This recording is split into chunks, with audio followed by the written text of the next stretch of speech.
Oke, kita mulai. Assalamualaikum warahmatullahi wabarakatuh. Selamat pagi, selamat pagi.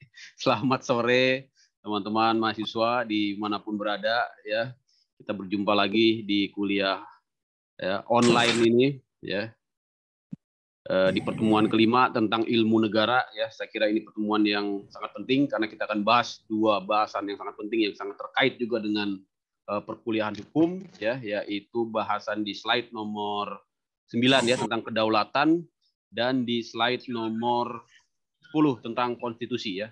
Adapun materi teman-teman bisa akses di Google Drive. Itu barusan saya tambahkan lagi tentang satu materi di slide nomor 15 ya, yaitu tentang negara dan hukum ya.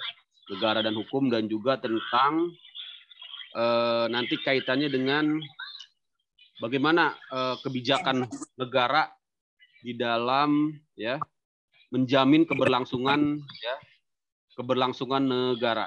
Itu penting sekali ya sebagai salah satu bahasan dari ilmu negara ya yang kaitannya nanti dengan bagaimana menghadapi situasi ya perpolitikan ya, situasi keamanan, situasi desintegrasi yang ada yang akan terjadi di semua negara ya.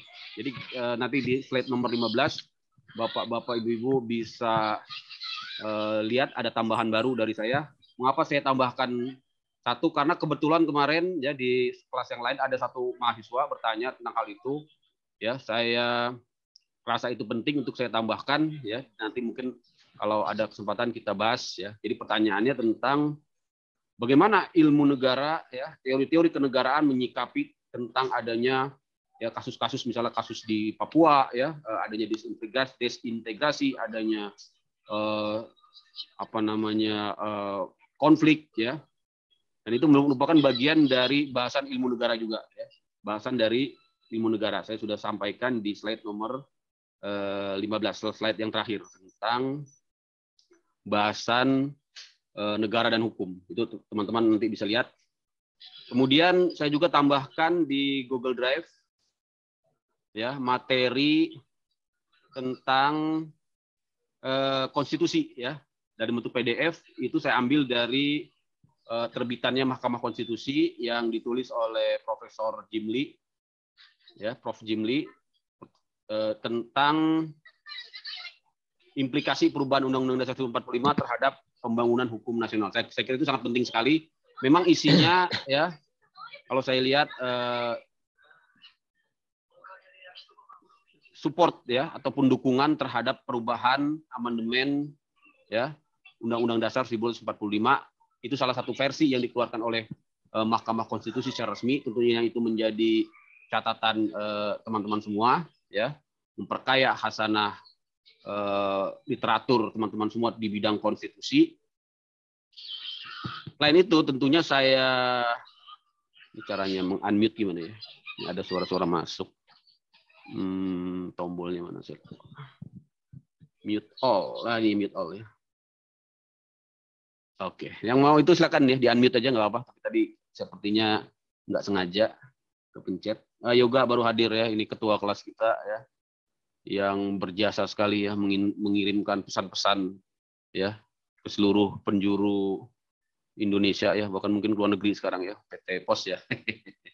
Pak Yoga Aditya Ramadan baru hadir ya. Ya Pak, hadir Pak. Alhamdulillah. Backgroundnya oranye itu berarti di kantor ya. Tapi saya sapa dulu lah ya, jangan langsung ke materi ya. Saya sapa dulu satu-satu. Oke, Pak. Ya, yang muncul aja ya. Yang muncul berarti kan pengen disapa emang ya. Bu Rahayu, gimana kabarnya Bu? Semangat terus Ibu nih ya. Lancar Bu bisnisnya Bu. Ibu bisnis ya? Bisnis apa dinas nih Bu? Saya sama kayak Bapak, Pak. Oh, dosen juga? Masya Bukan, Allah. ASN. Oh, ASN ya. ASN di mana Bu? Di Kementerian Kesehatan, Pak Andri. Kementerian Kesehatan ya. Jadi di bidang kesehatan ya. Alhamdulillah Bu. Saya juga ASN, tapi memang banyak bertanya juga, ini kenapa sih Bapak Ardiansyah ini udah jadi ASN enak kok? Ya, repot-repot jadi dosen. Nah itulah, kadang-kadang hidup ini kita tidak bisa memilih. Saya pun tidak tahu juga kok bisa jadi dosen. Ya. Jadi ceritanya itu, saya kuliah di IBLAM ya, S1, S2 IBLAM, kebetulan saya lulusan terbaik gitu ya. Dengan IPK ya, summa cum laude ya. Jadi ditawarilah ngajar sama Iblam ya. Alhamdulillah ya. Saya juga nggak ada background ngajar sebenarnya, tapi emang ya suka nyerocos, orangnya suka ngomong gitu. Ya sudah, saya terima aja ya. Alhamdulillah sudah dapat nomor induk dosen nasional ya. Bentar lagi juga mengajukan JAFUNG juga ya, jabatan fungsional dosen ya. Alhamdulillah, ini buat saya pribadi berkah anugerah luar biasa ya. Teman-teman jangan berkecil hati dimanapun institusi kita belajar ya, yang penting kita tunjukkan ya kemampuan kita, karena sekarang dengan dunia maya ini kan, dengan perkembangan sekarang ya, kita jangan hanya mengandalkan nama besar satu institusi, nama besar satu lembaga pendidikan. Yang penting teman-teman semua bisa tunjukkan gitu ya, melalui publikasi. Tentunya yang sangat saya rekomendasikan sekarang publikasi ya, publikasi ilmiah ya, Bu Yuliana ya, Mbak Anissa, Mas Yoga ya, Pak Muryono, Pak Albert. Jadi biasakan kita menulis gitu ya. Mungkin dalam skala kecil kita menulis dulu di blog ya. Dulu saya gitu ya, strategi belajar saya bikin blog ya, blogspot ya. Teman-teman bisa cari ya, customlawyers.blogspot.go.id. Nah, cari di situ, itu semua rangkuman kuliah saya dari S1 saya masukin di situ ya. Itu banyak yang akses ya, banyak yang ngutip ya. Cuma karena nggak masuk ke Sinta ID aja ya. Kalau masuk Sinta mungkin saya udah ya dapat ini juga ya. Udah dapat rating tinggi juga ya. Nah, jadi biasakan menulis, yang minimal itu menulis untuk ya keperluan pribadi kita. Kita masukin di blog ya, kita masukin di status-status kita ya. Ya, kemudian tentunya pada puncaknya teman-teman biasakan publikasi ya, melalui sarana-sarana yang ada ya di kantor, misalnya Bu Rahayu ya di Kemenkes ya, ada jurnal ilmiah ya. Nah, saya kira kalau di Kemenkes tentunya jurnal ilmiahnya tentang kesehatan ya kebanyakan ya Bu Rahayu ya. Tentunya sekarang diperluas gitu ya, mungkin dia tidak hanya di lingkup Kemenkes ya. Ya, terutama di Iblam inilah, di Iblam sendiri kemarin sudah saya share belum saya share ya, ada 2 jurnal ya yang teman-teman bisa manfaatkan, dan saya lihat kok sedikit gitu yang teman-teman mahasiswa yang nulis di situ ya. Nanti saya share jurnalnya ya, jurnal di Iblam, dan juga satu lagi ada jurnal namanya jurnal politik and legal ada ya, ada 2 jurnal itu teman-teman bisa manfaatkan itu. Nah, itu menjadi sarana pembelajaran yang sangat efektif ya, apalagi hukum itu sangat efektif sekali kalau teman-teman kalau teman-teman melakukan kebiasaan menulis itu ya. Saya kira itu ya. Mungkin yang lainnya siapa ini? Pak Muryono ya. Pak Muryono saya lupa, dinas juga ya Pak ya? Dinas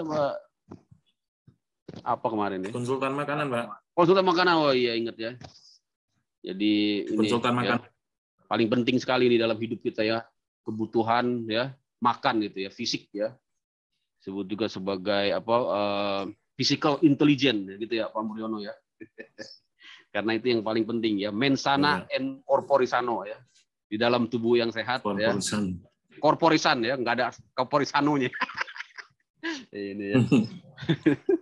Di dalam tubuh yang sehat ya, ada pikiran ya yang kuat ya. Ini nanti kita sering-sering konsultasi dengan Pak Muryono ya, bagaimana kebutuhan fisik kita bisa tercukupi secara tepat gitu ya Pak Muryono ya. Kira-kira begitu ya. Ya, Pak. Ya, dan tentunya ya selain physical intelligence ya, yang paling penting lagi ya yang disebut dengan intelektual ya. Intellectual intelligence ya. Emotional intelligence juga sekarang dikembangkan ya, bagaimana kita mengembangkan mental ya, karena IQ saja kemampuan intelektual saja ya itu tidak menjamin kesuksesan ya. Yang paling penting lagi ya, sesudah memiliki ya intelektualitas yang tinggi ya dari mempelajari ya, ilmu-ilmu yang bersifat hard skill ya.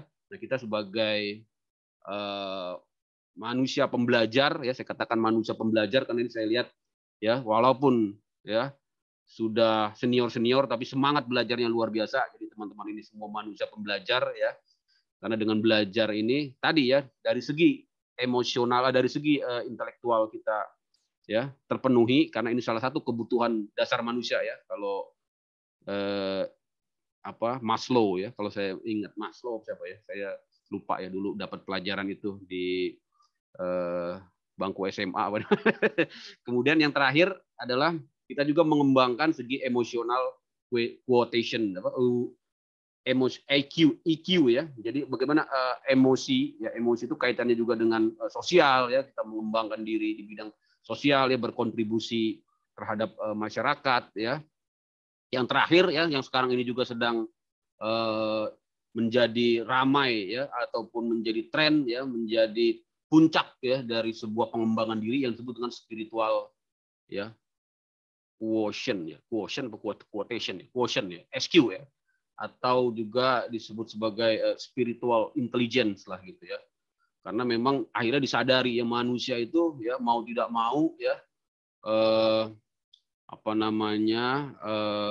pasti akan ya memiliki sebuah ujung gitu ya, sebuah puncak ya, sebuah puncak pencapaian ya, sebuah puncak kesadaran ya, yang tidak lain itu akhirnya akan bermuara di spiritualitas ya. Artinya kita kaitkan juga ya niat-niat belajar kita ya, niat-niat pengembangan diri kita ini ya dengan aspek-aspek spiritualitas ya. Karena kalau hanya semata-mata untuk ya mengejar hal-hal yang tadi bersifat intelektualitas ya, hal-hal yang bersifat fisik ya, hal-hal yang bersifat keduniawian ya, terkadang ya kita mendapatkan kekecewaan gitu ya.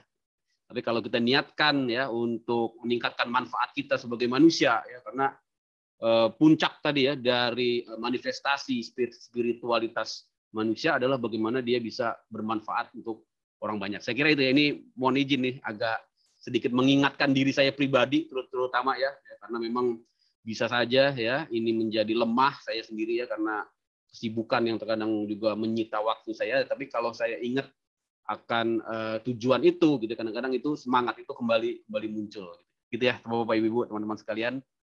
Ini ya kuliah ilmu negara apa kuliah ya motivasi ini ya.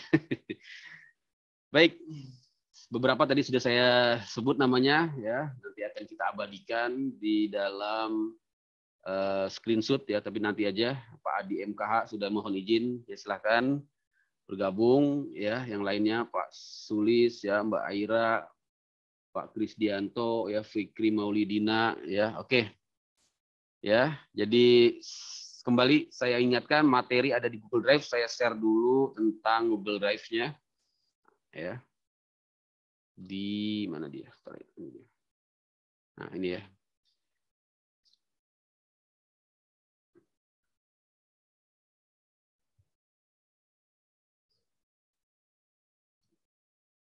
Jadi teman-teman bisa lihat di Google Drive ya, ilmu negara. Di situ sudah ada 15 file ya, 15 PowerPoint dan satu PDF ya. Satu PDF itu yang baru saya tambahkan, yang tadi saya informasikan tentang ya tentang implikasi perubahan Undang-Undang Dasar 45 terhadap ya pembangunan hukum nasional. Adapun untuk materi slide, karena ini pertemuan kelima, jadi kita akan masuk ke pembahasan nomor 9 ya, yaitu tentang kedaulatan. Nah, ini sangat penting sekali karena sebelumnya ya, kalau teman-teman ingat kita bahas tentang unsur-unsur negara ya, terutama unsur wilayah. Karena di dalam unsur wilayah itulah ya berlaku yang namanya ya kedaulatan ya, berlaku yang namanya kedaulatan. Apa itu kedaulatan ya? Yaitu kekuasaan tertinggi ya dari suatu negara yang tidak bisa dibagi ya, yang tidak bisa diganggu ya,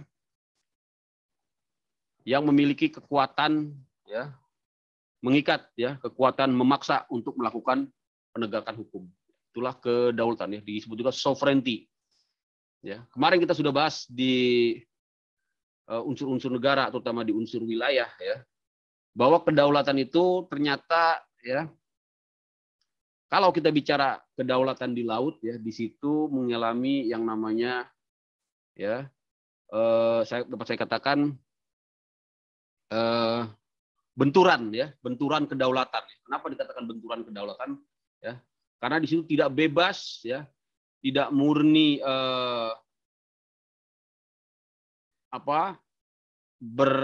kuasa penuh suatu negara, terutama di wilayah laut. Karena di situ harus dijamin juga ya kemerdekaan ya kapal-kapal asing yang melintas secara damai ya. Dalam konteks ya hukum laut itu diatur di UNCLOS ya, sehingga di UNCLOS itulah ya kita negara pantai ya negara perairan harus ya memberikan ya jaminan ya kemerdekaan ya jaminan kebebasan terhadap kapal-kapal yang melintas di wilayah perairan Indonesia yang disebut dengan hak lintas damai. Hak lintas damai itu pun kemarin kalau kita ingat juga tidak berlaku secara mutlak ya.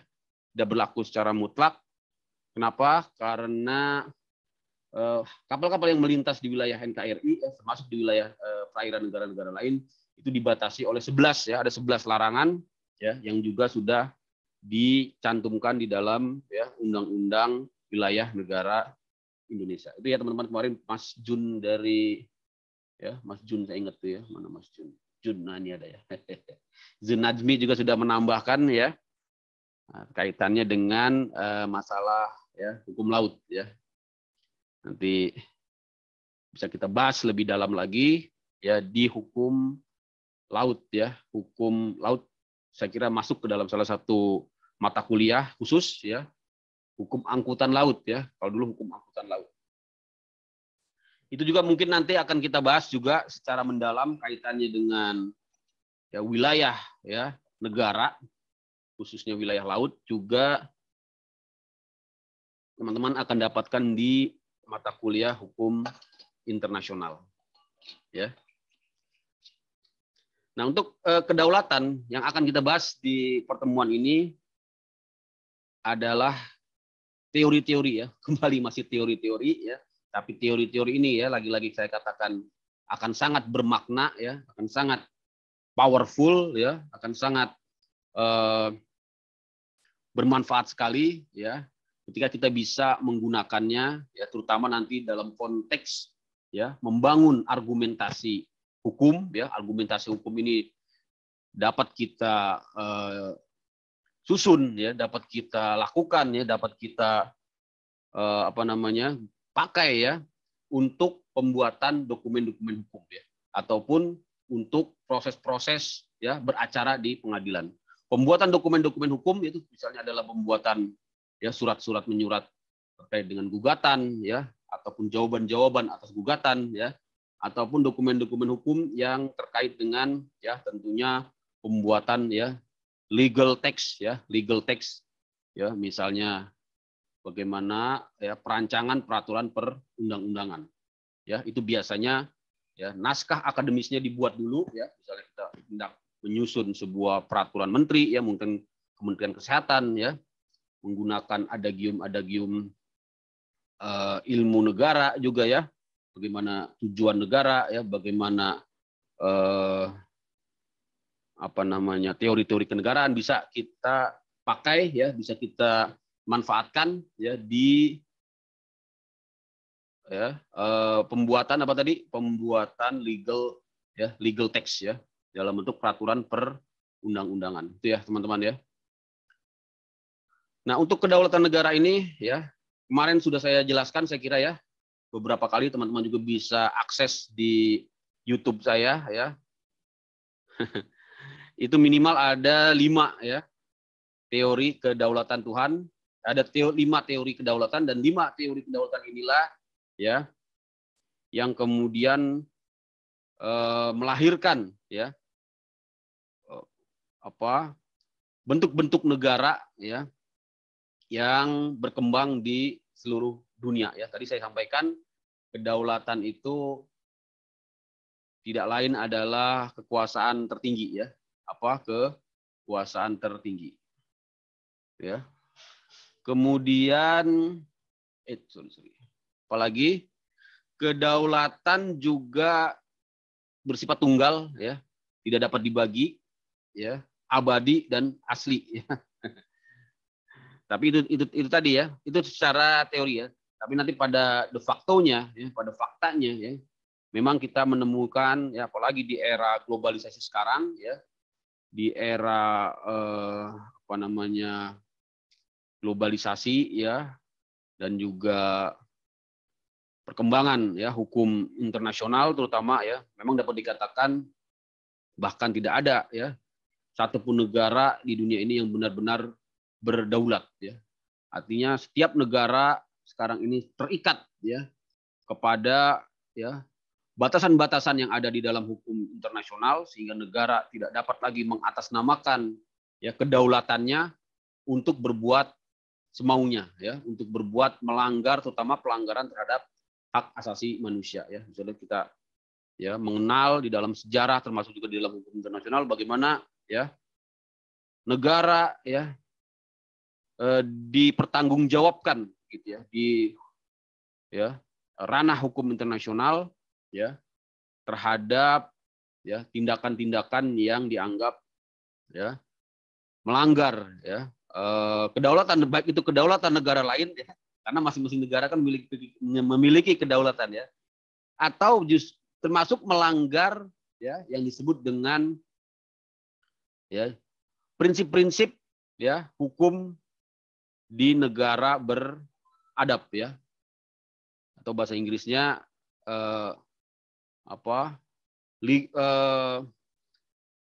prinsip-prinsip hukum di negara beradab, principle ya, of civilized nation ya, civilized nation, prinsip-prinsip legal principle ya, legal principle in civilized nation. Jadi teman-teman bisa cek di hukum internasional ya. Nah kalau itu dilanggar ya, prinsip-prinsip apa namanya, saya buka dulu, saya suka lupa. Itu salah satu dasar hukum internasional ya teman-teman ya. Jadi teman-teman udah dapat hukum internasional belum? Ya, jadi salah satu dasar hukum internasional sumber bukan dasar, sumber hukum internasional adalah prinsip-prinsip negara yang beradab. General principle ya. General principle recognize civilized nation. Nah, itu ada di sumber-sumber hukum internasional ya. Yang tercantum di Mahkamah Internasional. Tadi siapa tadi? Ada suara tadi. Yang tercantum di mana? Di Mahkamah Internasional. Jadi teman-teman bisa lihat di Statuta Mahkamah Internasional pasal 38 ya. Prinsip-prinsip umum hukum yang diakui oleh bangsa-bangsa yang beradab ya. General principle of law recognized by civilized nation. Nah, itu merupakan salah satu sumber hukum internasional ya. Selain itu di dalam ya masalah kedaulatan negara juga dibatasi ya, selain tadi prinsip-prinsip hukum ya yang dikenal, prinsip-prinsip hukum di dalam negara beradab ya atau civilized nation, juga yang namanya jus cogens ya. Jus cogens ini merupakan hierarki tertinggi dari hukum internasional, sehingga ya kedaulatan negara tidak boleh melanggar yang namanya jus cogens atau yang kita katakan sebagai preemptory norms ya, yaitu norma yang tidak terbantahkan ya, norma yang tidak terbantahkan, norma yang tidak terkalahkan ya, norma yang bersifat abadi ya, itu ya teman-teman ya. Kalau ada yang bertanya silakan ya, masalah kedaulatan saya kira teman-teman bisa baca ya teori-teorinya, tapi memang yang lebih penting bagaimana implementasi dari kedaulatan di masa kekinian ya, di masa sekarang ini. Ya. Itu ya teman-teman ya.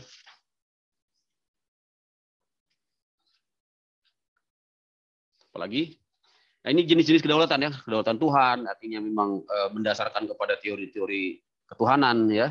Ini memang berkembang di awal sekali adanya ya negara ya. Bahkan kalau kemarin teman-teman Bapak Ibu teman-teman lihat di slide tentang perkembangan pemikiran manusia yang disampaikan oleh Auguste Comte ya.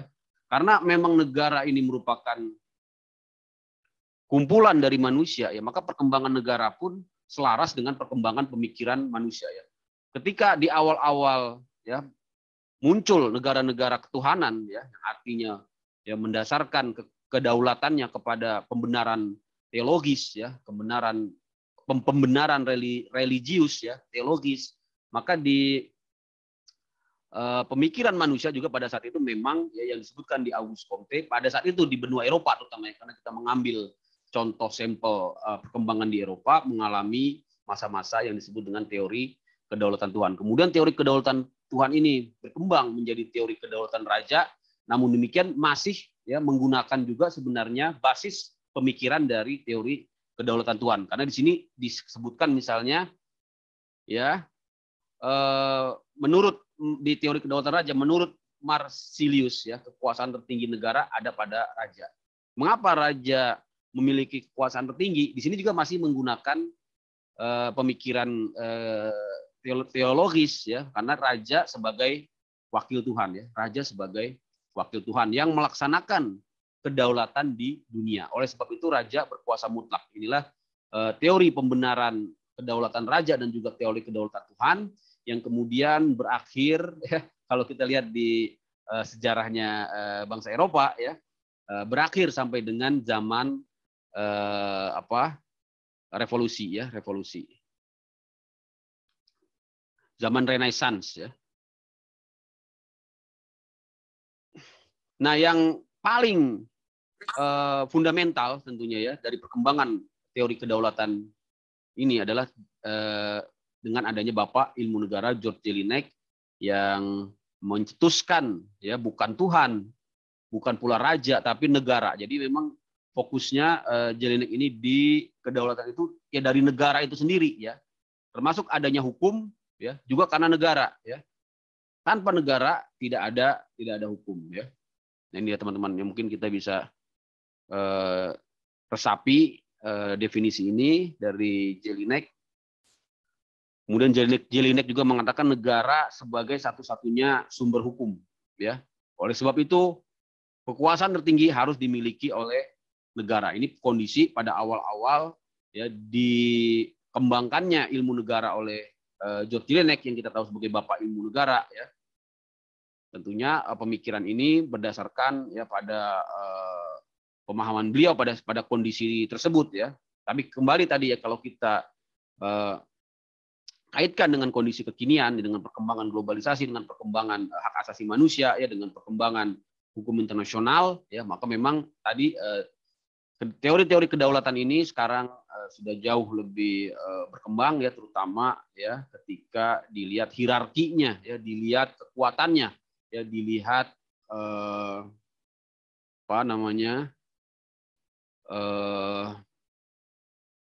kekuatannya, keberlakuannya ataupun keasliannya ya dibandingkan dengan ya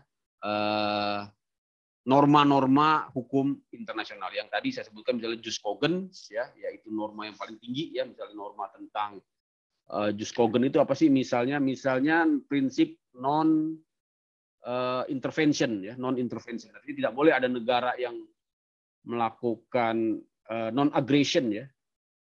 Jus Cogens ini misalnya ya, norma Jus Cogens ya, misalnya disebutkan di artikel 53 ya dari Vienna Convention ya, dari Vienna Convention ya.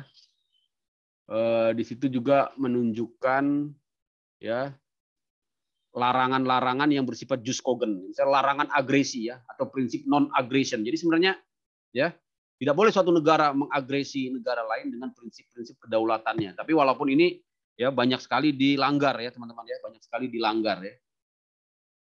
Terutama oleh negara-negara yang memiliki ya kekuatan ya, yang memiliki kekuatan politik. Kemudian larangan untuk genocide ya.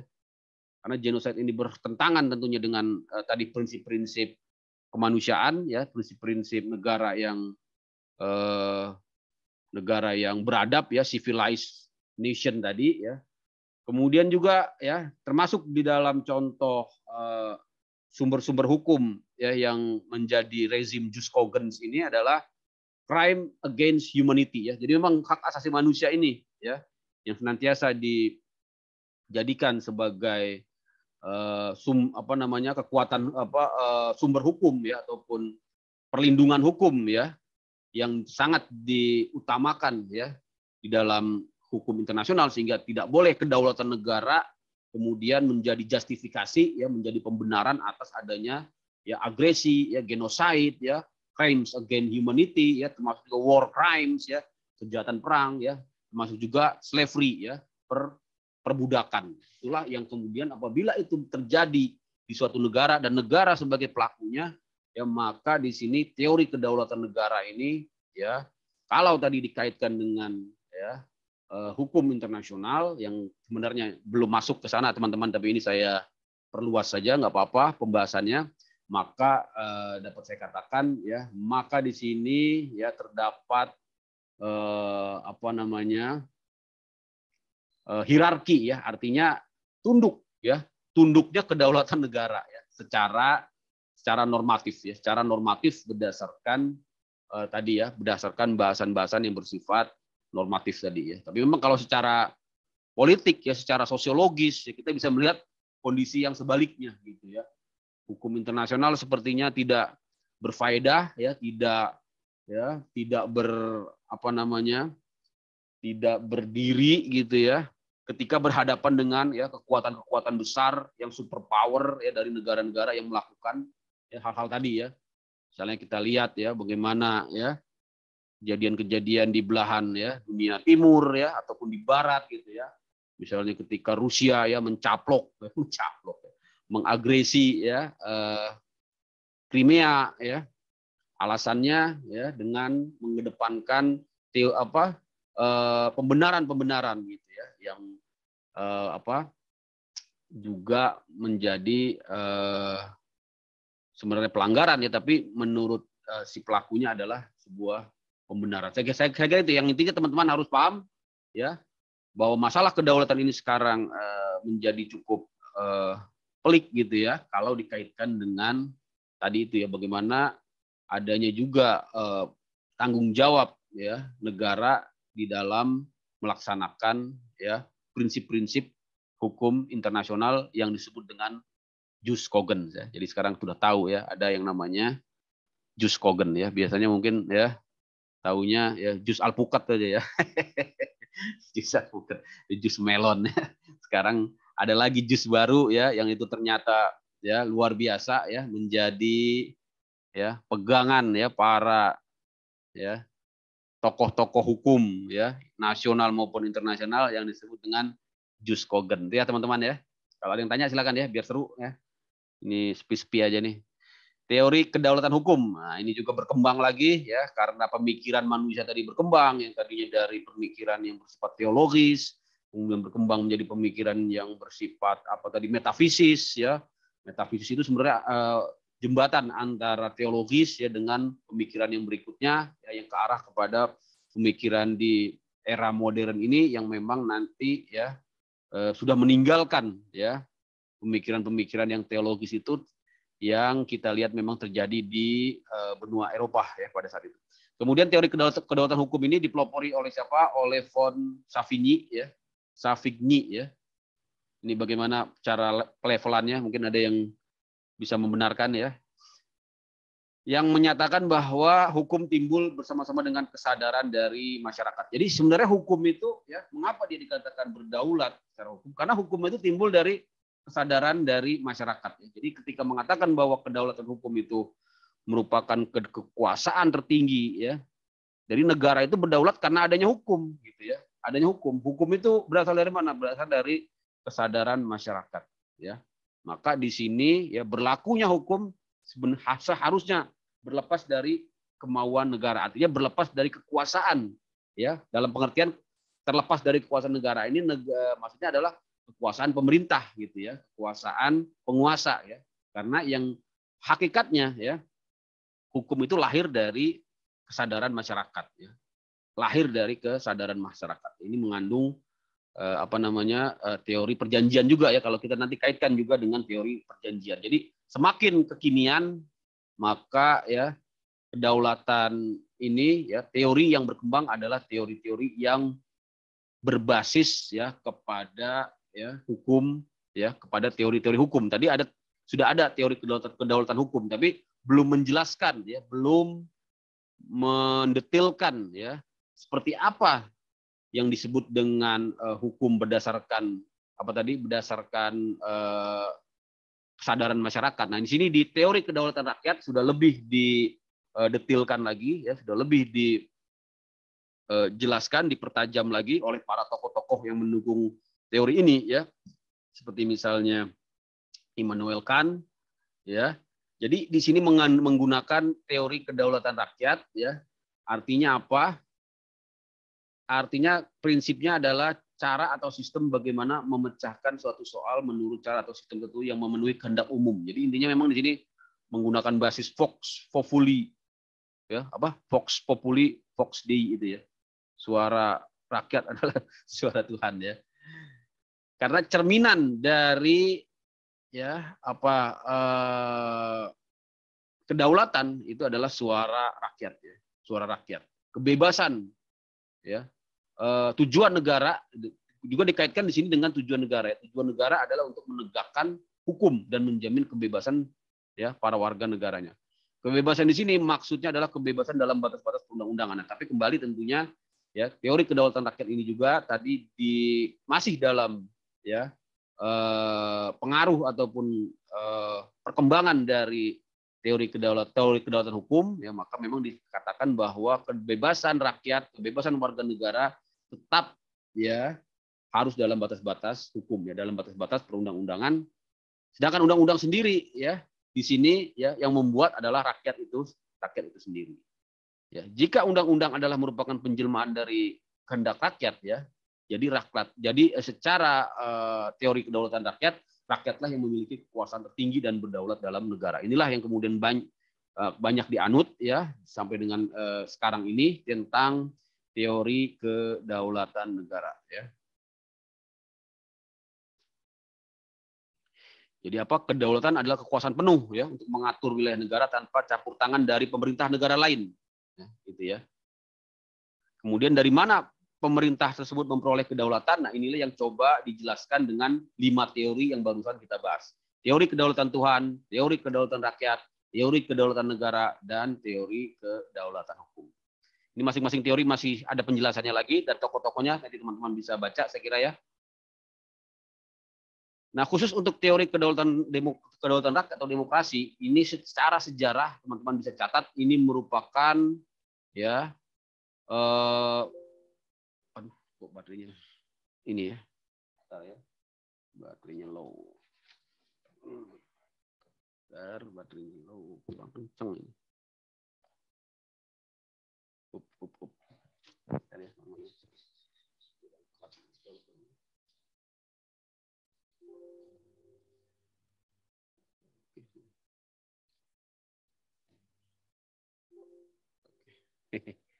baterainya low. Gitu, ya. Jadi khusus untuk teori kedaulatan rakyat ini, ya, teman-teman harus pahami, ya. Ini merupakan perlawanan, ya. Merupakan sebuah kondisi perlawanan pada saat itu, ya. Di mana, ya, sebelum teori kedaulatan rakyat ini dimunculkan, pada saat itu terjadi, ya, penindasan, ya, terjadi tirani, ya, oleh raja ataupun kaisar yang mendasarkan, ya, absolutismenya, ya, pada teori, ya, ketuhanan, ya, teori kedaulatan Tuhan, ya. Jadi teori kedaulatan Tuhan ini menjadi pembenaran terutama oleh Raja Prancis pada saat itu, Louis XIV, ya. Nah, namun demikian, ya, masyarakat akhirnya menyadari, ya, karena raja sebagai perwakilan Tuhan, ya, yang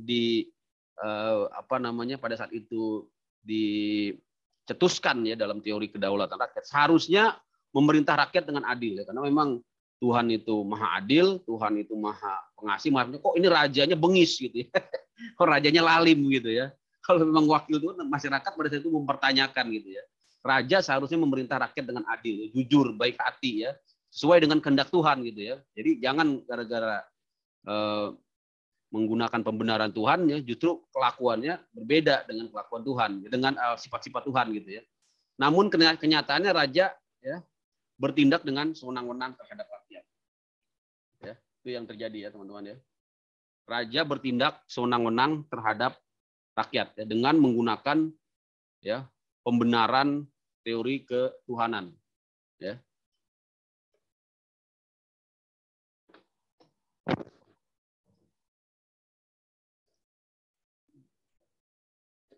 Nah, berikutnya apabila kedaulatan raja itu ini challenge ya yang dilakukan terhadap kebenaran, yang mempertanyakan kebenaran kedaulatan raja ya. Apabila kedaulatan raja itu memang berasal dari Tuhan, gitu ya, mengapa ya bisa terjadi peperangan antara raja yang satu dengan raja yang lain? Duh, ya, kok ini kan sama-sama wakil Tuhan gitu. Ini kan sama-sama ya penjelmaan Tuhan, kok bisa perang ya? Berarti Tuhan yang mana ini? Nah, itu juga menjadi sebuah pertanyaan besar ya pada masyarakat saat itu di masa sebelum revolusi Prancis ya. Nah, kenyataan-kenyataan itu menimbulkan kegalauan ya, keraguan-raguan ya di masyarakat ya. Mengapa mendorong masyarakat, mendorong bangsa Eropa pada saat itu ya untuk menimbulkan sebuah pikiran baru ya yang disebut dengan Renaissance ya. Yaitu memberikan tempat pada manusia ya, Renaissance ya. Alam pikiran baru ini dalam bidang kenegaraan juga melahirkan paham baru yang disebut dengan teori kedaulatan rakyat. Nah, sekarang teman-teman sudah paham, itulah ya munculnya teori kedaulatan rakyat ya, yang merupakan sejarah ya, perjalanan sejarah di era-era abad pertengahan di Eropa ya. Itu ya teman-teman.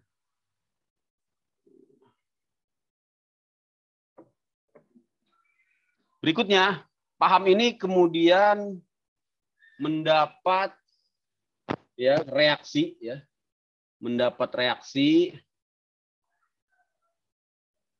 Paham ini merupakan reaksi terhadap teori kedaulatan Tuhan ya. Paham ini merupakan reaksi terhadap teori kedaulatan Tuhan ya, termasuk juga teori kedaulatan raja ya. Nah, kemudian menjelma menjadi revolusi Prancis ya. Sehingga revolusi Prancis ini menguasai seluruh dunia ya hingga sekarang dan menjadi ya yang disebut dengan mitos abad ke-19 yang memuat paham kedaulatan rakyat dan perwakilan. Jadi pada saat paham kedaulatan rakyat dan perwakilan itu dimunculkan pada saat itu masih merupakan mitos gitu ya. Karena kalau teman-teman flashback ya, mengapa teori kedaulatan rakyat termasuk tokoh-tokohnya ini muncul, itu menggunakan ya metodologi cara berpikir yang disebut dengan yuridis normatif ya, sebagai pengaruh dari hukum kodrat. Nah, ya, sebagai pengaruh dari hukum kodrat. Teman-teman bisa flashback lagi ya di slide berikut, di slide sebelumnya. Jadi saya ingin sedikit mundur ya. Bentar. Saya ingin sedikit mundur ke slide nomor 3 ya. Mungkin teman-teman masih ingat ya. Jadi saya ingin jelaskan gini ya. Bagaimana sih cara berpikir metodologi para tokoh-tokoh ya yang mencetuskan tentang teori kedaulatan rakyat, termasuk nanti teori kedaulatan rakyat ini diimplementasikan ke dalam paham demokrasi dan juga ya paham trias politika ya, sistem trias politika yang menjadi basis ya negara-negara demokrasi sekarang ini ya, itu tidak lain merupakan buah hasil dari ya pemikiran yuridis normatif ya, yang merupakan aliran salah satu aliran dalam ilmu hukum termasuk ilmu negara ya, yang melahirkan paham teori ya kedaulatan negara termasuk bagaimana teori tadi ya trias politika. Saya ingin flashback kembali ke sini ya. Aliran yuridis normatif. Mungkin teman-teman masih ingat ya. Jadi aliran yuridis normatif inilah yang menjadi ciri khas sebenarnya ya dari ilmu hukum ya. Makanya nanti kalau teman-teman membuat riset ya tentang ilmu hukum selalu ya pasti ya mendasarkan dulu pada ya metodologi yuridis normatif ya. Apa itu yuridis normatif? Ya. Normatif artinya norma, yang mana saya sudah jelaskan, norma itu adalah suatu keharusan ya, solen, disebut juga solen ya, das solen ya, yang harus diterima ya tanpa memperdulikan keadaan atau kenyataan ya. Itulah disebut dengan normatif. Yuridis artinya hukum ya. Pandangan yuridis itu hanya melihat dari segi hukumnya saja ya. Hanya melihat dari segi hukumnya saja ya. Maka disimpulkan ya, dari metode normatif yuridis ini sebenarnya adalah sebuah metode berdasarkan rasio ya, berdasarkan logika saja, berdasarkan pemikiran saja ya, bersifat filosofis ya, penalaran ya, tanpa memperhatikan kondisi-kondisi realitas ya, sehingga dikatakan juga menjauhkan diri dari kenyataan ya, dan juga dikatakan cara berpikirnya yang abstrak. Nah, metode inilah sebenarnya yang melahirkan tadi teori kedaulatan rakyat. Mengapa saya katakan demikian? Karena kalau ketika teori ini dicetuskan ya oleh para tokoh-tokohnya, yaitu Rousseau, ya, Montesquieu, ya, bahkan termasuk juga John Locke, gitu ya. Pada saat teori-teori itu disampaikan, ya, itu didasarkan kepada aliran yuridis normatif ini, maksudnya tidak berdasarkan pada suatu realita, ya, tidak berdasarkan kepada suatu konstruksi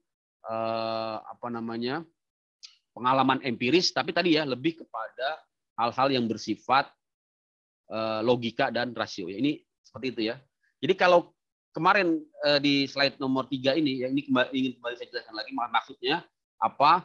Maksudnya ya, aliran yuridis normatif ini ya diimplementasikan di dalam ilmu hukum, ya, di dalam aliran hukum, di dalam mazhab hukum disebut dengan mazhab hukum alam ya. Cuma biasanya kita katakan sebagai mazhab hukum kodrat ya. Nah, mazhab hukum kodrat atau hukum alam ini ya, ini juga beririsan ya dengan beberapa cabang ya ataupun pemikiran-pemikiran yang masih dalam satu rumpun dengan aliran yuridis normatif, yaitu mazhab hukum Romawi ya, termasuk juga di dalamnya ada filosof Hegel dan filosof Kant.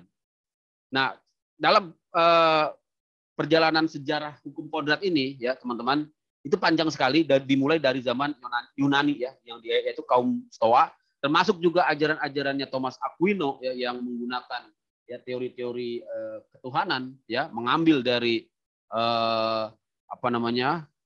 ajaran-ajaran agama Katolik Roma pada saat itu ya, yang menguasai benua Eropa, misalnya ajaran tentang lex eterna ya, hukum abadi ya, hukum yang berdasarkan kehendak Tuhan, berdasarkan kitab suci ya. Kemudian juga ajarannya berkembang juga ajarannya Hugo de Groot ya. Hugo Grotius itu ya mengajarkan tentang hukum itu berasal dari budi manusia. Memang tidak lagi menggunakan basis teologis ya. Yang terakhir adalah ajarannya Rudolf Stampfler yang menyatakan bahwa ya hukum itu adalah hukum yang tepat ya. Yang hukum yang tepat itu apa? Hukum yang berasal dari sosial ideal ya, berasal dari cita-cita masyarakat. Nah, ini merupakan warisan dari hukum kodrat. Inilah yang harus kita pegang ya, yang harus nanti kita kembangkan ya di dalam kita mengkaji ilmu hukum. Memang ini pelik ya. Kalau kita udah bicara tentang keadilan, gitu, kita bicara tentang apa tadi hukum yang abadi, ya kita bicara tentang cita-cita ideal dari masyarakat. Ini memang hal yang pelik gitu ya, hal yang pelik, dan ini harus kita akhirnya mengacu kepada pemikiran-pemikiran para pencetusnya gitu ya. Makanya kalau nanti teman-teman bikin makalah ya ataupun bikin kajian ya, pasti itu kalau sudah menyangkut tentang yuridis normatif yang memuat tentang dasar-dasar teoritis hukum, itu harus mengutip mau tidak mau nama-nama besar yang sudah ada di dalam ranah ilmu hukum ya. Seperti teori keadilan misalnya. Ya, teman-teman mau tidak mau harus merujuk kepada teori-teorinya Radbruch ya, Radbruch. Teman-teman nanti kalau bikin tesis ataupun bikin skripsi ataupun bikin jurnal tiba-tiba mengutip teori keadilan yang aneh gitu ya, yang itu mungkin ada di khasanah ilmu lain, tapi kalau ilmu hukum itu memang ciri khasnya seperti itu ya, ciri khasnya seperti itu ya. Jadi teman-teman ambil dari tokoh-tokoh yang memang sudah established gitu ya, yang sudah menelurkan teori-teori, misal teori keadilan, teori kemanfaatan ya, teori cita-cita masa banyak sekali ya, ada saya kira ratusan mungkin ribuan teori, tapi itu tetap harus mengacu ya kepada tokoh-tokoh yang sudah digariskan di dalam ilmu hukum ya. Kalau tidak nanti ya tentunya kalau memang jurnal-jurnal ataupun kajian hukum Bapak Ibu teman-teman sekalian ya bisa saja tidak dianggap tidak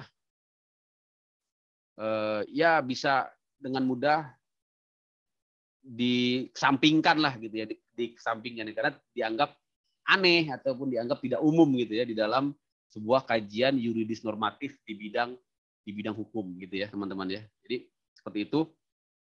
Nah, yang ingin saya tekankan di penjelasan saya tadi, mengapa saya flashback ke sini, karena dari teori-teori yang tadi, teori kedaulatan rakyat ini disusun ya dengan metode ya yuridis normatif. Yang tadi yuridis normatif itu berasal dari sebuah tradisi ya pemikiran para filosof ya, berpikir secara filsafat, berpikir secara mendalam, berpikir untuk mencari kebenaran ataupun mencari sebuah hakikat, sehingga melahirkan cara metodologi ya ilmu hukum termasuk ilmu negara yang disebut dengan yuridis normatif. Hasil-hasilnya ini ya menghasilkan tadi pemikiran kaum Stoa ya, teman-teman bisa baca ini poin-poinnya ya, kemudian pemikiran kaum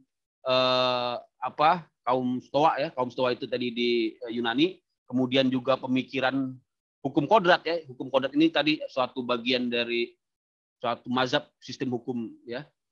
Juga berkembang di aliran yuridis normatifnya di Eropa Barat dan Anglo-Saxon. Jadi kalau kita kaitkan dengan hukum common law dan juga hukum di civil law juga sebenarnya menganut hukum kodrat ya, menganut aliran yuridis normatif. Cuma memang yang membedakan ya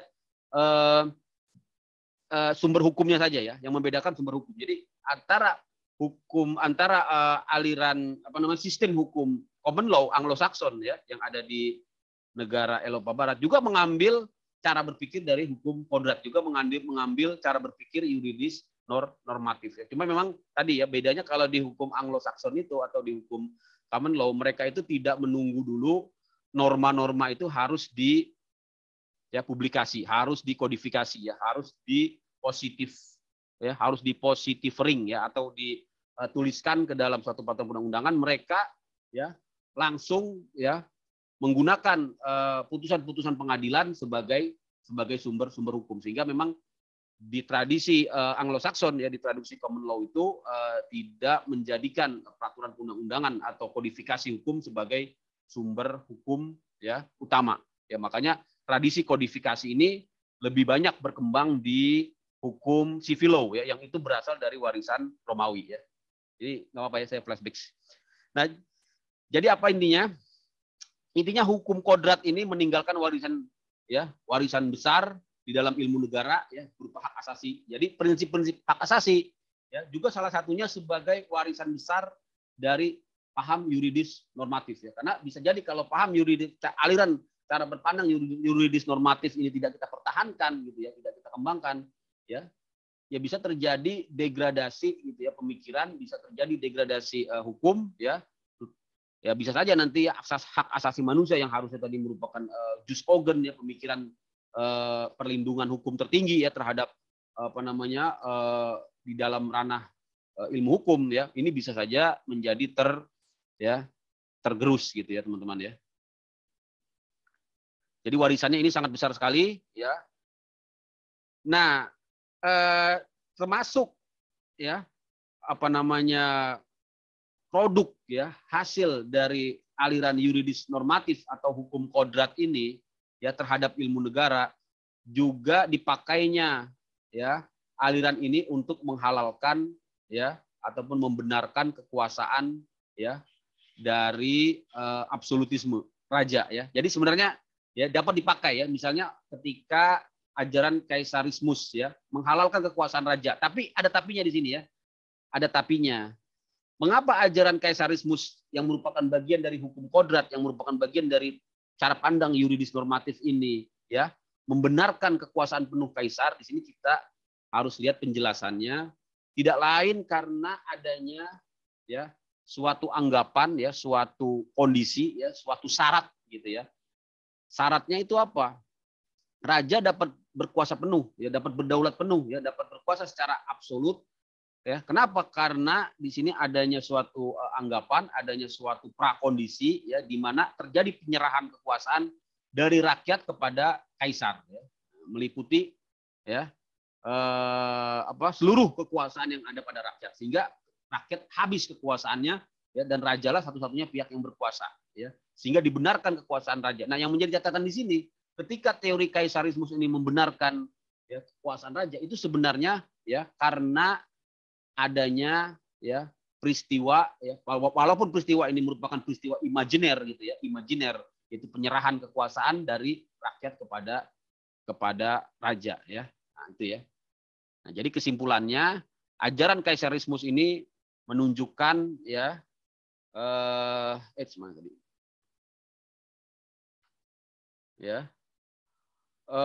ajaran kaisarismus yang menunjukkan ya keterkaitan dengan hukum kodrat ya, di dalam menyusun ajarannya ya, kemudian juga di dalam ya menyandarkan dan menyusun pola-pola metodenya, yaitu menggunakan metode deduktif logis ya, rasio dan spekulatif.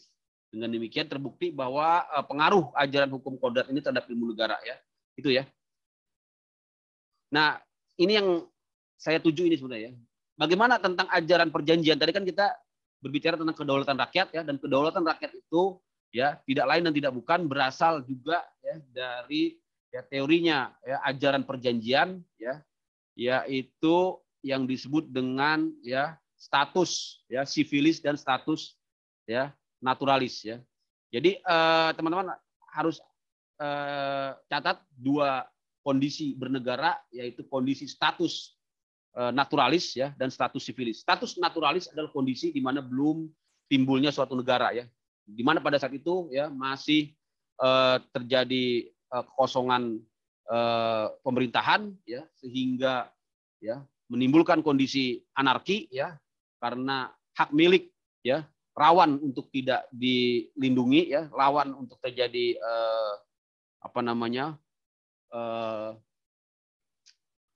terjadinya perampasan ya, sehingga masyarakat pada saat itu berjanji ya melakukan perjanjian yang disebut dengan status sivilis. Nah ini ya, sehingga menimbulkan ya ajaran ataupun teori perjanjian yang kemudian juga menjadi basis dari teori kedaulatan rakyat ya.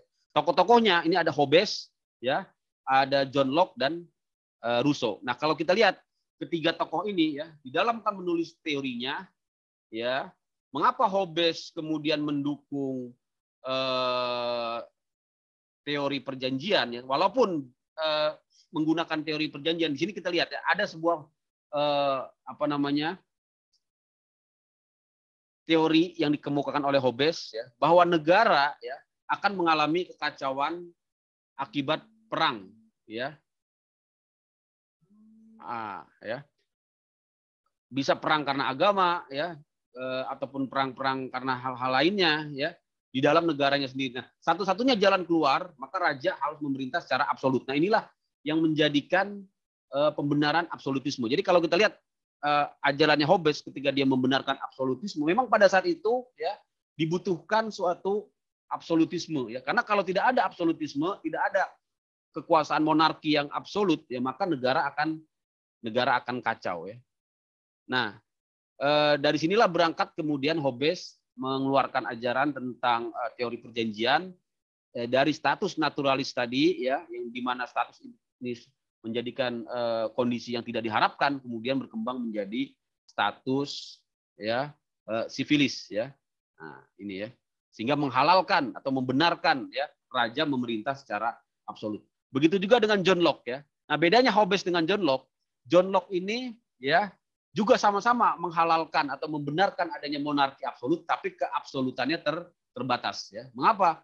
Karena di sini John Locke ya mengatakan bahwa penyerahan kekuasaan kepada raja dilakukan dengan syarat. Jadi tidak mutlak, tidak absolut seperti tadi yang dikatakan oleh Hobbes ya. John Locke ini lebih kepada penyerahan yang bersifat bersyarat, disebut dengan Pactum Subjectionis ya. Nah, jadi di sini kekuasaan raja ya terbatas ya, sehingga disebut juga sebagai monarki konstitusional ya. Nah, dan pengaruh dari ajaran John Locke ini merupakan pengaruh dari hukum kodrat, dari cara berpikir yuridis normatif ya di bidang ilmu negara ya. Nah, dalam hal ini ya John Locke tidak hanya di Eropa Barat ya, juga berkembang pemikirannya John Locke ini, tapi juga di Amerika ya, dan juga nanti ya diadopsi ke dalam ya konstitusi Amerika ya, dan juga bagaimana di dalam dokumen-dokumen ya hak asasi manusia ya, seperti misalnya Declaration of Human Rights ya. Saya kira itu ya. Terakhir juga pengaruh hukum kodrat ini ya terhadap pemikirannya Rousseau. Kita tahu bahwa Rousseau juga sama memiliki pencetus dari teori kedaulatan rakyat ya. Mengapa Rousseau bisa mencetuskan teori kedaulatan rakyat? Kita lihat di sini ya, di keterangan di slide ini. Dari kekuasaan raja yang absolut di Prancis ya. Kemudian Rousseau ya membandingkan dengan kondisi di negaranya ya, di tempat lahirnya di Geneva ya, Swiss ya.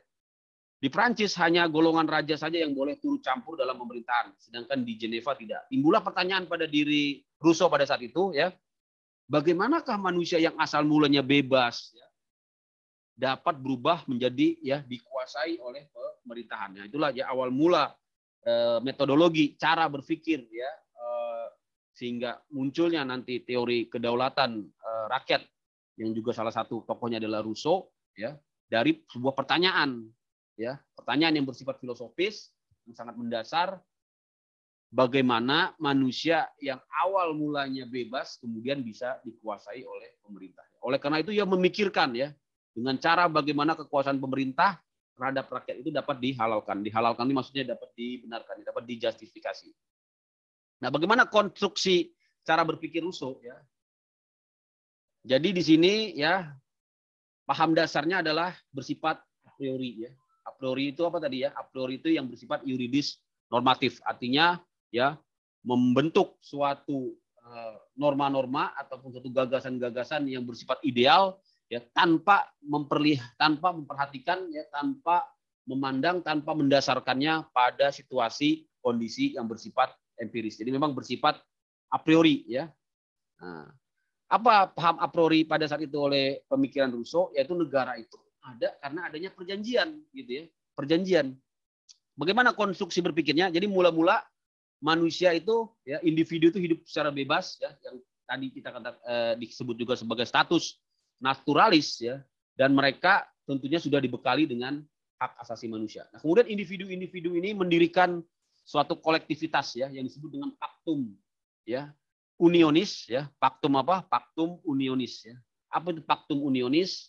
Di mana di situ ya tersimpul kemauan rakyat sendiri ya. Pactum Unionis ini menyimpulkan ataupun mengumpulkan gitu ya, mengumpulkan kemauan rakyat, kehendak rakyat ya. Rakyat dengan jalan ini tidak tunduk kepada orang lain. Jadi pada situ belum ada penguasa tunggal juga ya. Juga tidak kepada raja ya, seperti terjadi dalam ajarannya Hobbes dan Locke ya, dan John Locke. Jadi memang di sini Pactum Unionis ini ya murni merupakan kemauan ya, kesimpulan dari kemauan rakyat gitu ya. Nah, jadi rakyat menundukkan diri pada Pactum Unionis ini, tidak tunduk kepada raja, tidak tunduk kepada penguasa, tapi tetap tunduk kepada kemauannya sendiri ya, kepada kolektivitas ya, sebagai der Volk ya, Ganzeit ini ya. Jadi berikutnya dengan Pactum Unionis ini ya terdapat suatu ya Semenval van Momenten ya, yaitu kolektivitas menjadi negara dan hak asasi ya. Nah, kolektivitas apa? Mana tadi? Menjadi negara dan hak asasi dan menjadi hak warga negara ya, hak warga negara. Karena pada waktu diadakan Pactum Unionis, rakyat menyerahkan hak apa? Menyerahkan hak asasi mereka Kepada siapa? Kepada kolektivitas. Jadi beda tadi dengan ajarannya Hobbes dan John Locke ya. Kalau di ajarannya Hobbes dan John Locke menyerahkan kepada raja ya. Tapi kalau di ajarannya Rousseau ini menyerahkan kepada siapa? Menyerahkan kepada ya kolektivitas ya. Dan pada saat itu juga telah menerima kembali hak sebagai warga negara.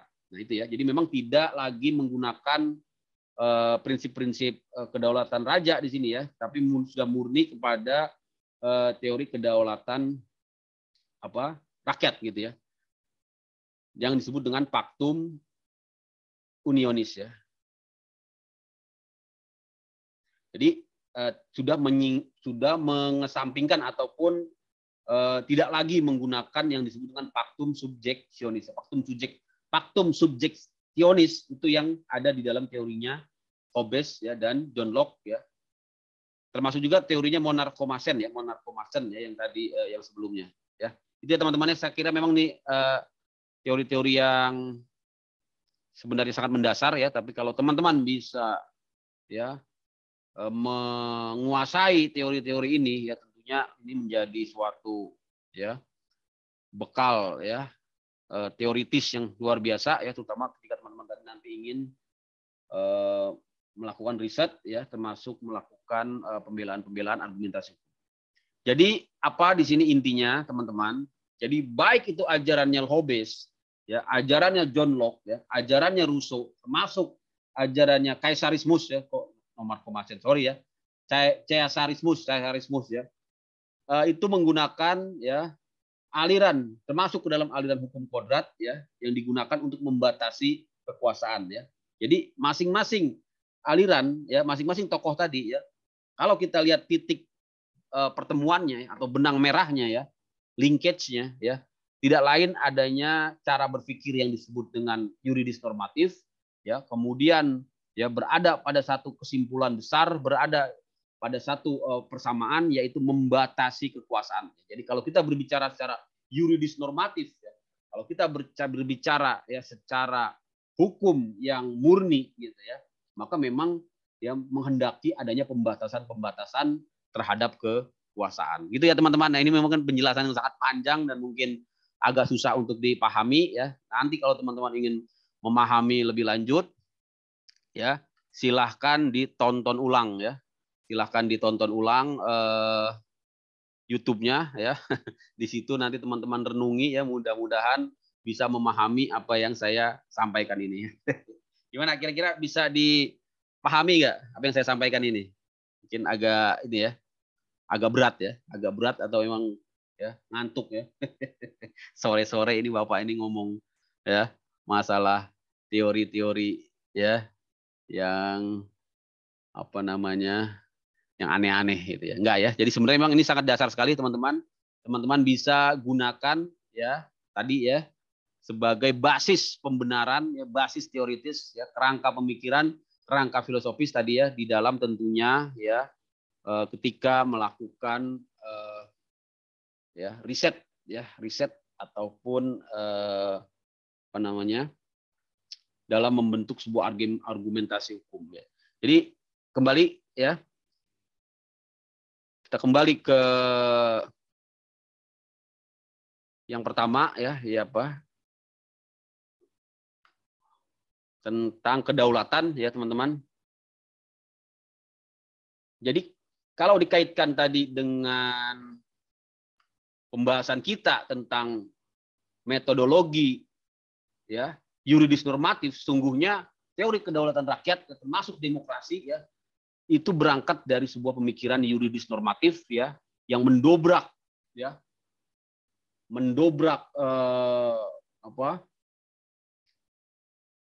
sistem absolut ya, absolutisme yang berada pada abad ke-19, didobrak ya, dilengserkan gitu ya. Kemudian menjelma menjadi revolusi Prancis di abad ke-19 ya, yaitu paham kedaulatan rakyat dan perwakilan yang teman-teman sekarang sudah tahu rootnya, akarnya, metodologi, cara berpikirnya, sehingga melahirkan sebuah teori kedaulatan rakyat ya. Itu ya teman-teman ya. Jadi penganjurnya tadi sudah saya sampaikan ya, ada Rousseau ya, ada Montesquieu, ada John Locke ya, dan sekarang teman-teman juga sudah paham bagaimana para tokoh ini bisa melahirkan ya suatu teori paham kedaulatan rakyat. Ya, selain itu juga ada Immanuel Kant ya yang juga melahirkan ya pemikiran trias politika. Yang terakhir teori kedaulatan negara ya. Teori kedaulatan negara ini juga merupakan ya hukum kodrat ya. Karena mendasarkan pada pemikiran yang bersifat a priori tadi ya, di mana kekuasaan tertinggi ada pada pemimpin negara ini. Ini tadi John Locke, jadi ini sebelumnya sudah ada ya, ini kita ulang-ulang lagi. Teori kedaulatan hukum ya, supremacy of law ya. Tokoh-tokohnya adalah banyak sini ya, Hugo de Groot ya, Crabbe, Immanuel Kant juga ya, Leon Duguid ya. Itu ya teman-teman ya. Jadi beda tadi dengan teori kedaulatan raja ya, teori kedaulatan rakyat ya, termasuk juga yang sebelumnya teori kedaulatan negara ya. Teori kedaulatan hukum ini ya menjadikan hukum sebagai ya satu-satunya ya kedaulatan ya, sebagai pembenaran ya atas adanya kekuasaan. Itu ya teman-teman ya. Habis ya. Oke, sudah habis. Ini teori-teori kedaulatan. Mungkin sedikit lagi, kalau ada pertanyaan, kita langsung ke pembahasan berikutnya, yaitu tentang konstitusi ya. Jadi kita masuk ke slide nomor 10. Konstitusi ya teman-teman ya. Silakan kalau mau ada yang didiskusikan, ditanyakan ya, tentang berbagai permasalahan negara ini. Alhamdulillah. Biasanya kalau ada pertanyaan saya jadi berpikir ya. Nanti bisa saya masukkan materi-materi baru ya. Bisa juga nanti saya share tentang saya ambil dari buku-buku yang koleksi-koleksi saya. Seperti kemarin itu ada pertanyaan itu ya dari kelas di Depok ya. Itu bertanya, Pak, bagaimana ilmu negara ini menyikapi tentang konflik, situasi desintegrasi ya, situasi di Papua ya. Oh iya, ternyata saya belum memasukkan itu. Makanya saya tambahkan satu slide. Nanti mungkin kita bahas di pertemuan berikutnya ya, atau pertemuan terakhir, karena itu masuk di slide nomor 15 tentang ya teori ilmu negara dalam menjamin kelangsungan bernegara ya. Jadi ada dua jenis ya mekanisme atau dua jenis teori, yaitu teori statis dan teori dinamis ya. Menjamin kelangsungan negara bisa dilakukan dengan dua cara ya, atau dua jenis ya. Secara dengan menjamin dalam kondisi statis dan menjamin dalam kondisi yang dinamis. Statis itu dengan mengedepankan pendekatan-pendekatan yang represif, artinya langsung ya memadamkan ya api yang berkobar gitu, tanpa melihat ya awal mula ya terbakarnya, awal mula pencetus dari adanya peristiwa-peristiwa desintegrasi. Yang paling sempurna, yang paling tepat berdasarkan teori-teori ilmu kenegaraan yang kita pelajari, ya tentunya adalah bagaimana menjamin keberlangsungan negara itu secara dinamis ya. Artinya ya tidak hanya ya memadamkan apinya, artinya menindak ya, para perusuh, yang menindak para pemberontak, yang menindak ya para teroris-teroris misalnya ya, tapi juga yang lebih penting untuk menjamin keberlangsungan ya, menjamin kelanggengan ya suatu negara secara dinamis, tentunya bagaimana ya permasalahan di hulunya diselesaikan. Misalnya ada ketidakadilan, ya, maka diberikanlah keadilan ya. Misalnya ada ya ketidakpuasan ya, bagaimana ya kepuasan itu bisa disampaikan gitu ya. Misalnya tujuan-tujuan bernegara seperti memakmurkan kehidupan rakyat, mencerdaskan kehidupan bangsa, ya keadilan itu ternyata memang itu akar permasalahan dari adanya suatu gejolak-gejolak sosial ya. Kalau itu tidak ditangani ya hanya fokus kepada ya letupan-letupan di permukaan, maka ya keberlangsungan negara ini tidak bisa dijamin secara dinamis. Nah itu ya, itu suatu teori ya, tentunya dalam prakteknya ini memerlukan pendalaman yang lebih dalam lagi, yang memerlukan analisa-analisa yang lebih lebih konkret ya terhadap masing-masing kondisi. Tapi intinya itu yang bisa kita pelajari di awal-awal pembelajaran ilmu negara ini. Nah untuk konstitusi tadi sudah saya sampaikan.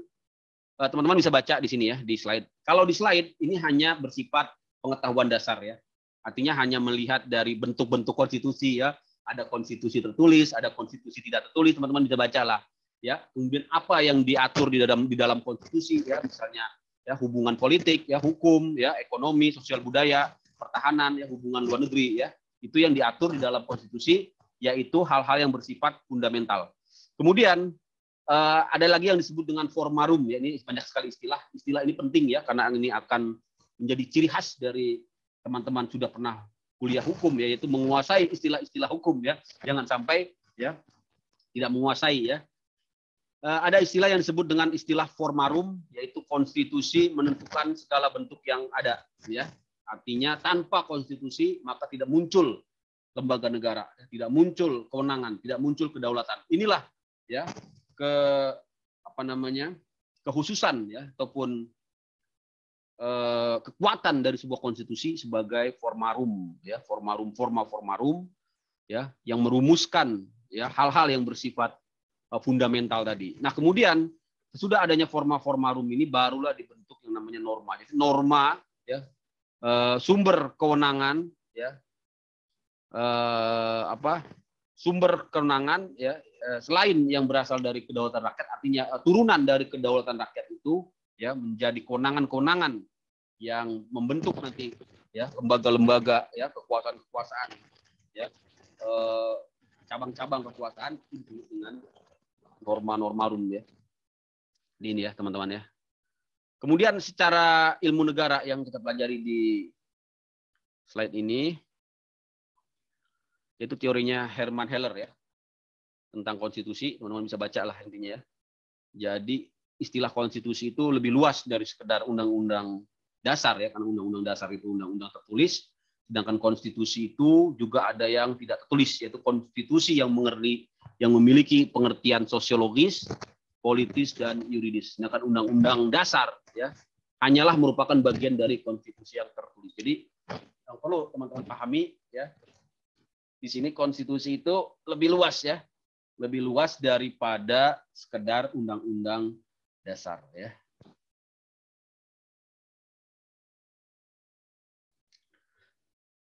Pembagian konstitusi ini teman-teman harus tahu ada dua jenisnya, ini yang sangat penting sekali, ya. Jadi dalam ranah ilmu negara, ya, teman-teman bisa baca, bisa cross check tentunya di bukunya Kansil, ya, karena ini saya ambil dari bukunya CST Kansil. Jadi ternyata, ya, ada yang disebut dengan konstitusi murni dan konstitusi buatan. Yang paling berbahaya, ya, yang paling harus kita waspadai tentunya konstitusi yang bersifat buatan ini, ya. Kalau konstitusi yang murni, dia murni berasal dari ide bernegara suatu bangsa, ya, memancarkan falsafah hidupnya, ya, terpancar, ya, ide-ide bernegaranya dalam konstitusi. Itulah konstitusi yang murni. Nah, yang patut diwaspadai dan jangan-jangan ini juga, ya, terjadi di negara kita, yaitu konstitusi buatan, ya, atau prefabricated, ya, constitution. Apa itu?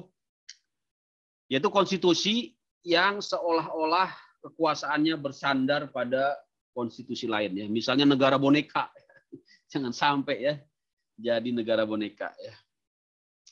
Konstitusinya hanya akan merupakan suatu makhloze norm logic. Wah, ini apa nih? Kok nggak ada terjemahannya, ya? Intinya nih apa? Tidak mencerminkan, gitu, ya, kondisi sebenarnya dari ide-ide bernegara masyarakat, ya, kemudian bersandar pada konstitusi lain, ya, sehingga dia dikatakan sebagai konstitusi buatan. Tentunya ketika penggolongan konstitusi ini dibuat, ya, tidak menjadi bukan tidak mungkin, gitu, ya. Nah, salah satu negara atau bahkan mungkin negara kita bisa masuk ke dalam kondisi seperti ini. Nah, inilah harus kita waspadai. Artinya kita terus belajar, ya, terus menggali berbagai literatur yang ada, ya, karena kita mahasiswa hukum sekarang, bagaimana kita, ya, salah satunya benar-benar mendalami konstitusi. Nah, salah satu cara untuk mendalami konstitusi saya sudah share di Google Drive, ya, teman-teman bisa download, bisa copy dan bisa pelajari tentang implikasi perubahan Undang-Undang Dasar 45 terhadap pembangunan hukum nasional yang diterbitkan oleh Mahkamah Konstitusi yang disusun oleh Profesor Dr. Jimli Asidiki. Itu tentunya itu merupakan satu versi resmi dari Mahkamah Konstitusi yang mendukung. Kalau saya baca di sini semuanya mendukung memiliki pendapat-pendapat yang positif terhadap perubahan konstitusi ya, Undang-Undang Dasar 45 ya, baik dari segi misalnya politik ya, ekonomi dan sosial ya. Misalnya di sini dikatakan bahwa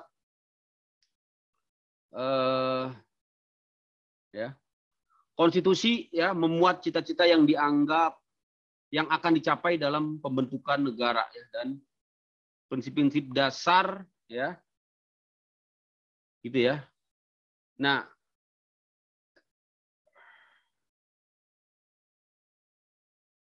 kita bisa lihat ya.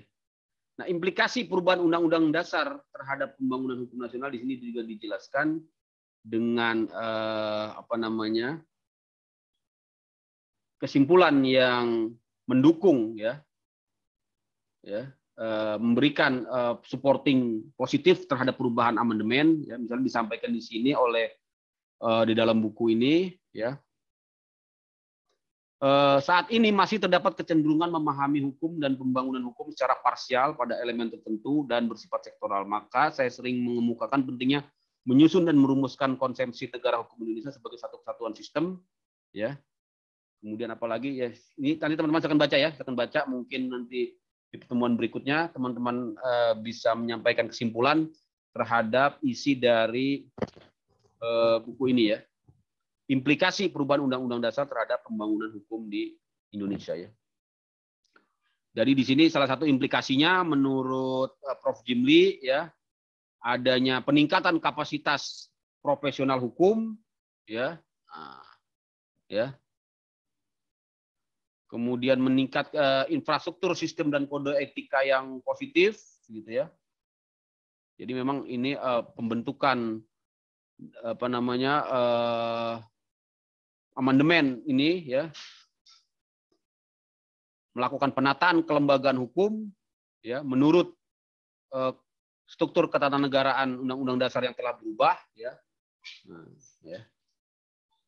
Gitu ya teman-teman ya. Tapi di sisi lain ya, kita juga harus memperluas literatur kita tentunya ya, dengan penelitian yang juga dilakukan oleh profesor ini misalnya ya, Profesor Dimyati ya, Dimyati Hartono. Kalau kita baca ini isinya tentunya bertentangan ya, ataupun menyanggah ya pandangan-pandangan positif yang disampaikan oleh Prof. Jimli ya. Kalau beliau di sini ya sangat kontra dengan bukunya yang berjudul Problematik dan Solusi Amandemen Undang-Undang Dasar 1945 ya.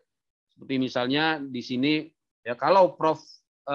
Dimyati sangat ya kontra ya, sangat tidak sepakat terhadap dihilangkannya penjelasan Undang-Undang Dasar 1945, karena penjelasan itu menurut dia merupakan bagian yang sangat prinsipil yang benar-benar mencerminkan dari ya isi ya dari Undang-Undang Dasar 1945 yang asli. Nah, berbeda dengan Prof. Jimli ya, kalau kita lihat pendapatnya tentang dihilangkannya penjelasan Undang-Undang Dasar 1945 justru ya menyatakan bahwa memang itu adalah suatu keharusan ya, karena penjelasan Undang-Undang Dasar 45 itu ya selain dari segi pembentukannya juga bermasalah ya, karena hanya dirumuskan oleh satu orang yaitu Mr. Supomo ya, kemudian juga bukan produk dari BPU ya, PKI, kemudian juga penjelasan Undang-Undang Dasar 1945 itu banyak mengandung norma-norma yang bertentangan dengan batang tubuhnya dan juga mengandung norma-norma yang mengaburkan ya, ataupun memperluas ataupun mengatur hal yang berbeda dengan batang tubuhnya, sehingga dihapuskannya pembukaan Undang-Undang Dasar 1945 penjelasan Undang-Undang Dasar 1945. Saya kira itu ya teman-teman, itu untuk ini aja, untuk menambah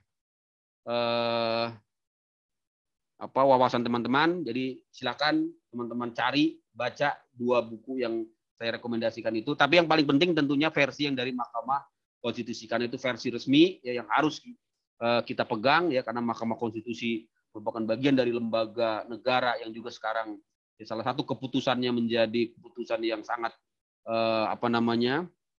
membuka gitu ya ruang demokrasi ya, misalnya dengan dibatalkannya ya undang-undang tenaga kerja, undang-undang cipta kerja ya, bukan dibatalkan ya, tapi dinyatakan inkonstitusional bersyarat. Tentunya ini menjadi sebuah ya tonggak sejarah ya, bagaimana memang peran Mahkamah Konstitusi ya di dalam sistem tata hukum Indonesia ya. Nah, tentunya ini juga teman-teman harus bisa gali ya, harus bisa juga dalami perdebatan-perdebatannya ya, tidak hanya dari perkuliahan, tentunya yang lebih penting lagi dari ya media massa ya, termasuk juga dari seminar-seminar, forum-forum ya, dari Zoom ataupun dari webinar-webinar. Teman-teman, saya sendiri sampai sekarang ya masih terus mendalami maksudnya apa sih inkonstitusional bersyarat itu. Ternyata memang ada ya dua kubu ya, ada dua kubu ya. Apakah itu langsung dinyatakan inkonstitusional kembali ya kepada Undang-Undang 70 ya, ada 70 undang-undang ya yang dirubah di Undang-Undang Cipta Kerja itu, kembali kepada rumusan 70 undang-undang yang diubah itu ya, menghentikan segala ya pelaksanaan dari Undang-Undang Cipta Kerja sampai dengan nanti dikeluarkannya perbaikan ya dalam bentuk apa legislasi yang baru ya. Tapi ternyata kemarin ya ada juga pendapat yang berbeda, termasuk statement yang dikeluarkan oleh pemerintah menyatakan justru ini tetap berlaku ya sambil dilakukan perbaikan. Nah, ini nanti kita tunggu aja, tentunya nanti akan ada peristiwa-peristiwa hukum lanjutan ya, misalnya nanti ya kita sebagai masyarakat hukum, saya tidak ahli di bidang itu, makanya saya tidak bisa jelaskan lebih jauh. Kemarin juga mahasiswa banyak yang bertanya, Pak, bagaimana implikasi putusan MK ini? Ya, kita dengar aja, kita koleksi, kita kumpulkan menjadi sarana pembelajaran kita bersama. Saya kira itu ya teman-teman ya, untuk konstitusi ya, pengertian-pengertiannya teman-teman saya kira bisa baca, dan juga jangan lupa tentunya ya luaskan ya literasi teman-teman ya kaitannya dengan konstitusi. Tadi satu sudah saya share di Google Drive, teman-teman nanti bisa cari lagi ya di sumber-sumber yang lainnya ya. Bagaimana, ada yang ingin didiskusikan di pertemuan kelima ini? Kalau tidak ada, nanti bisa kita lanjut di YouTube ya. Nanti saya upload di YouTube ya, teman-teman bisa tonton lagi. Kalau kurang jelas ya, komen di situ, Pak. Ini saya nggak ngerti Bapak ngomong apa ini. Apa sih itu kaisarismus? Apa sih itu monarkomasen ya? Apa sih itu yuridis normatif ya? Apa sih itu hukum kodrat ya? Wujudnya seperti apa? Nah, nanti teman-teman silakan dipantengin lagi di YouTube saya pelan-pelan ya. Untuk tugas ya. Nah, untuk tugas ya.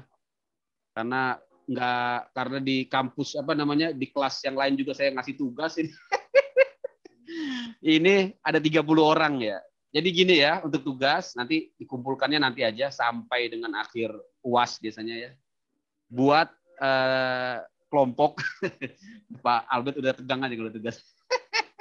Ya, buat kelompok ya 5 atau 4 orang.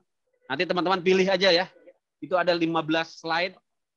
Saya ingin ya pilih salah satunya, satu kelompok 1 slide aja, melakukan presentasi ya. Atau bolehlah ya, terserah ya. Tapi saya ingin presentasi. Presentasinya jangan panjang-panjang, jangan lama-lama. Oh, ya, jangan lama-lama ya. Mungkin 10 sampai 15 menit saja ya. Intinya saya ingin teman-teman bisa ya memilih di antara 15 slide yang saya berikan itu untuk bisa menjelaskan gitu ya. Menjelaskan dengan singkat, padat gitu ya. Dan meyakinkan. Saya ingin lihat ya tampilannya nanti teman-teman upload di YouTube ya, upload di YouTube ya. Mungkin kalau Pak Albert saya kira nggak punya YouTube ini ya. Nanti bisa pakai teman-teman yang milenial ya. Saya kira ini ada yang masih muda-muda, biasanya sangat ini ya, sangat digital, literasi digitalnya biasanya kalau yang muda-muda lebih ini ya, lebih update gitu ya daripada yang senior-senior ya. Gitu ya. Nanti saya kasih contoh, itu ada di YouTube. Teman-teman juga bisa lihat di YouTube saya. Ada saya upload ulang hasil karya teman-teman mahasiswa ya dari kelas-kelas lain, mereka melakukan presentasi tentang ilmu negara. Di situ saya bisa nilai, wah luar biasa ya penampilan teman-teman. Jangan lupa dikirim linknya ke saya gitu ya, dikirim linknya ke saya ya. Gitu ya. Nanti mengenai pengaturan anggota kelompoknya saya serahkan aja kepada teman-teman ya. Di sini mungkin ketua kelas aja nanti yang menentukan. Ketua kelas yoga ya. Yoga, oke. Nanti yoga yang ngatur. Pak, Siapa? kelasnya. Yoga. Pak Albert, Pak. Oh, Pak Albert langsung. Wah, boy. Cocok lah. Nanti Pak Albert silakan pilih ya. Satu kelompok 4 atau 5 orang aja. Ini karena ada 30 orang, ya mungkin nanti ada sekitar 10 kelompok 37 ya. orang, Pak. 37 ya. 37 orang kami. Hampir 40 ya. Ya mungkin nanti ada sekitar 10 kelompok. Jadi nanti silakan pilihlah di antara slide saya itu, atau maunya saya sih bikin slide sendiri gitu ya. Bikin slide sendiri yang bagus, kayak beberapa mahasiswa dia bikin sendiri ya, bagus sekali ya, dia jelaskan tentang kedaulatan rakyat, dia jelaskan tentang apalah ya, tentang pembentukan negara ya, dia jelaskan tentang metodologi imun negara ya, terserah ya, tapi yang penting jangan sama gitu ya. Kalau sama nanti berulang gitu kan ya, jadi dipilih aja kelompoknya 4 atau 5 ya, 3 juga boleh ya, atau kalau yang mau sendiri ya nggak apa-apa juga gitu ya. Tapi lebih enak kelompok lah gitu ya, ganti-gantian menjelaskan satu slide gitu ya teman-teman ya, bisa dipahami ya. Itu jangan dijadikan beban ya, tapi dijadikan sebagai sarana untuk ya melatih gitu ya. Jadi kita terbiasa mengucapkan istilah-istilah hukum ya, bahasa-bahasa hukum ya, dengan cara kita melakukan presentasi. Saya kira itu ya teman-teman ya. Kalau tidak ada yang ditanyakan lagi, kita sudahi saja ya. Nanti bisa dilanjut di YouTube. YouTube saya buka 24 jam ya. Teman-teman bisa ketik komen di situ ya. Tapi ya saya bukanya pas saya sempat aja tentunya. Terima kasih. Belum kita foto ini ya. Wah, penting ini. Kita foto dulu. New Gallery ya. Ada berapa layar ini? Oh, cuma 1 ya. Oke, sekali aja cukup nih. Oke, udah saya foto. Silakan teman-teman yang ingin live ya. Saya ucapkan terima kasih atas kehadirannya. Tetap semangat kuliahnya ya. Kita jumpa lagi minggu depan ya, masih ya, belum libur ya. Masih ada sekali lagi mungkin sebelum liburan kita melangkah di pertemuan ke-6 ya, sudah hampir terakhir, cepat sekali, yaitu tentang alat-alat kelengkapan negara dan pemisahan kekuasaan negara. Baik, sampai sini saya ucapkan terima kasih. Saya ucapkan salam. Assalamualaikum warahmatullahi wabarakatuh. Selamat sore ya, yang di perjalanan hati-hati. Bu Yuliana itu sudah ngantuk-ngantuk. Waalaikumsalam. Ya, sama-sama kepada. Ya, terima kasih. Terima kasih, Pak. Izin ya. Terima kasih, Pak. Ya, Pak. Materinya tuh silakan Terima kasih, di-download tuh, saya tambahin ya. Ya, pertama silakan. Ya, Pak. Ya. Terima kasih.